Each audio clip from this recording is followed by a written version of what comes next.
Okay, so Catherine Schultz being wrong.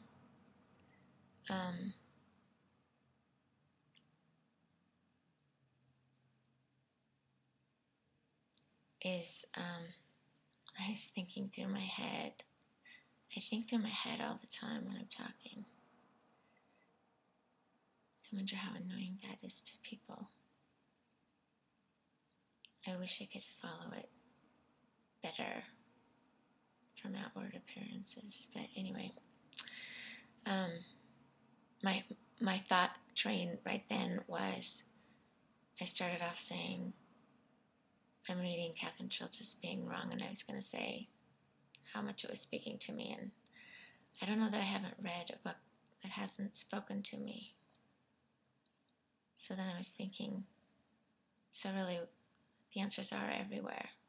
It just depends on what you're looking for. So anyway, it's just in my head reconfirming all we're doing.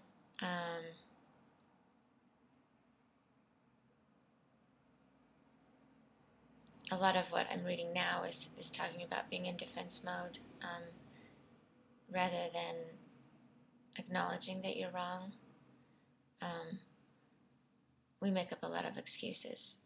So a lot of what we've worked through over the last 4 years, how much energy we waste playing defense, you know.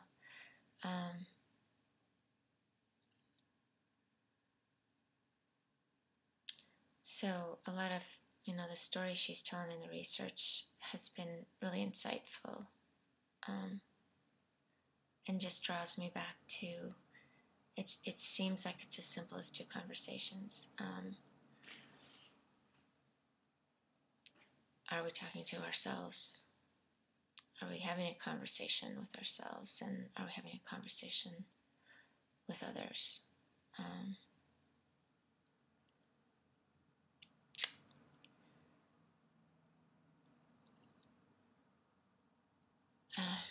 So in making this video, it's been great.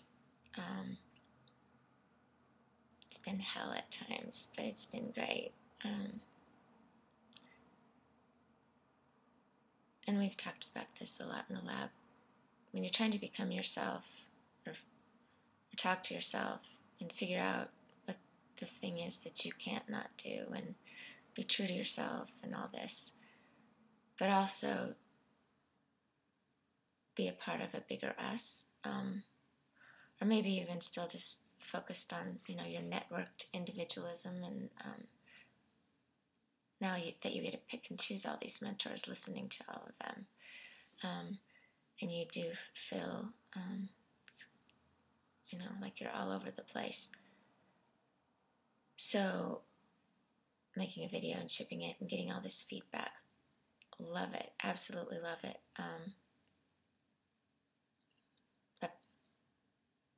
But just like our poll 4 years ago, everyone's different, and the big question everyone asks is, who's your audience? So if, as ridiculous as it may sound, your audience is anyone, that does make for a different type of video, I guess, or sharing of whatever. And because this is so different, I think we've learned over the years how to do sales pitches or get people's attention. And so, anyway, talking through all the feedback always does, and this time as well, helped me personally kind of get refocused. And, people asking, who's the we, who's the it, or what's the it, who's your audience, what point are you trying to get across? I can't say that they will like the answers, but I love that they asked them, because I love knowing that George Bernard Shaw, the problem with communication is assuming that it's taken place, eats at me. And so I don't want to just be blah blahing and not listening to what people are asking. However,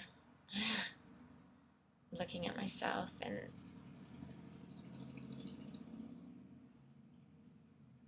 I don't think if it's going to matter, and if it's going to be co-created, and if it's going to be enduring, I don't think it can be defined for people. So what I'm doing, I'm noticing that more, and what I'm doing now is connecting more with people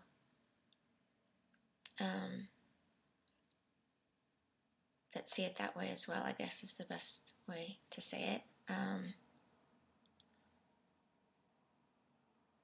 So that I have a balance, I guess, of that little conundrum.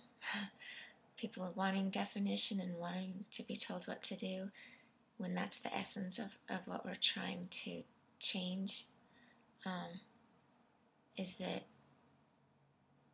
just looking at public education as potentially the funnel for this change, this paradigm shift for all things, not just education, but seeing education as a great place to start, because a lot of people are there, a lot of money is there, and it's one thing that people are questioning, if it's even voting as well.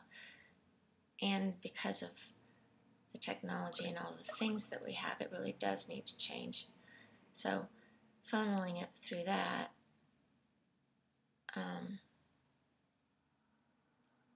the big thing is compulsion.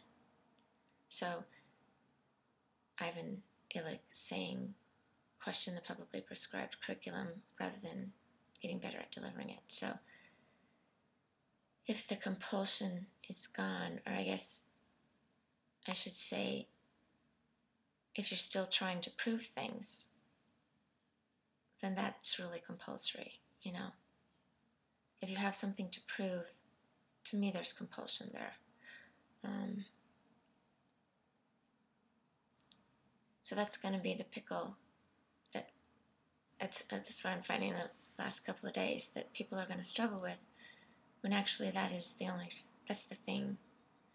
That's been the thing all along, the space of permission, where you have nothing to prove, and the belief that there's never nothing going on, rather than the belief that, oh, it looks like you're doing nothing, So, Dave Cormier, how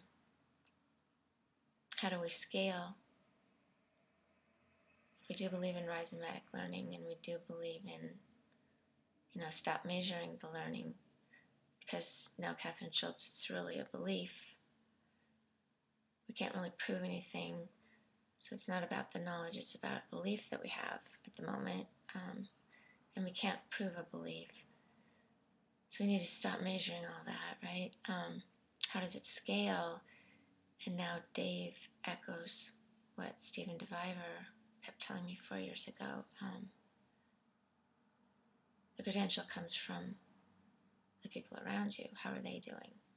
And Dave words it that the scaling is in the membership. If community is the curriculum, then it's the membership that we look at. Do you belong somewhere? Which is perfect, because that belonging is what we're longing for. And so that creates healthy people. That's the one thing we found last year, spending time at the homeless shelter. It's not really that they're without things, it's that they don't feel like they belong. So I guess a rehashing of all my thinkings from the critiquing of the film and the book I'm reading.